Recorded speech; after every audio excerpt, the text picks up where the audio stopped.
Hello, bachcho. Let's read this question. The question says angular momentum of the electron in the orbit which has 4 subshell is 2h by pi.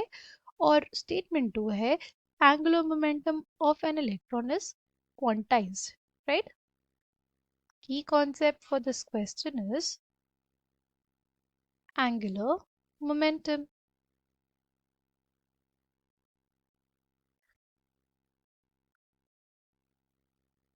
अगर हम लोग बात करें angular momentum की, उसके लिए जो फॉर्मूला होता है वो क्या होता है? वो होता है एन एच बाय टू पाई.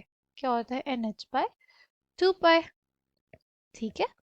अगर फोर सब शेल है यानी n is equals to four है. एन इज इक्वल्स टू क्या है? फोर. हो जाएगा four into h by two पाई.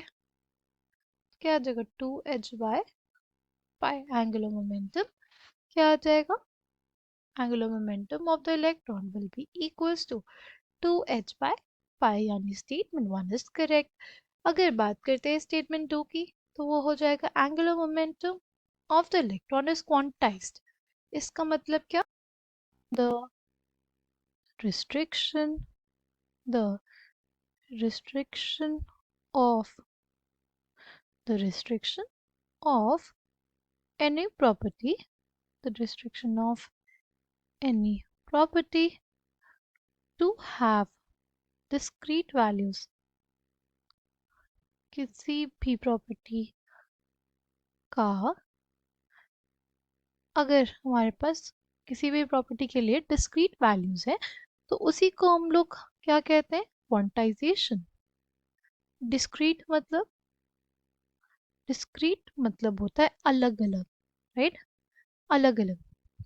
हमारे पास एन एच बाई टू पाई है फॉर्मूला किसका?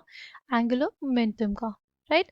तो हम ये कह सकते हैं ना कि एच बाई टू पाई का मल्टीपल ही हमारे पास क्या हो सकता है? एच बाई टू पाई का मल्टीपल ही हमारे पास क्या होगा? एंगुलर मोमेंटम की वैल्यू होगा. राइट? जो हमारे इलेक्ट्रॉन का एंगुलर मोमेंटम होगा वो क्या होगा? एच बाई टू पाई का ही मल्टीपल होगा. ठीक है. यानी हमारे पास जो वैल्यूज आएंगी वो क्या आएंगी? अलग अलग आएंगी. राइट? क्या क्या आ सकती है? एन वन हुआ तो एच बाई टू पाई आ गया. एन अगर टू हुआ तो एच बाय पाई आएगा. फिर एन अगर थ्री हुआ three h by two pi होगा. फिर हमारे पास टू एच बाय पाई होगा. Right? Five h by two pi होगा. राइट? ये वैल्यूज आएंगी किसकी? हमारे एंगुलर मोमेंटम की. ये सारी ही वैल्यूज क्या है? एक दूसरे से अलग है. इसीलिए हम लोग कहेंगे कि जो एंगुलर मोमेंटम है वो क्या रहेगा? क्वांटाइज्ड रहेगा. किसी भी इलेक्ट्रॉन का एंगुलर मोमेंटम क्या रहेगा? क्वांटाइज्ड रहेगा. वो क्या होगा? वो एच बाय टू पाई का मल्टीपल होगा. ठीक है. और इसी वजह से हमारे पास फिक्स्ड ऑर्बिट्स. राइट? इसी वजह से भी ये कहा गया था कि हमारे पास फिक्स्ड ऑर्बिट्स. तो हमारे पास जो स्टेटमेंट वन है वो करेक्ट है और स्टेटमेंट टू वो भी करेक्ट है. But statement two correct explanation नहीं है स्टेटमेंट वन का.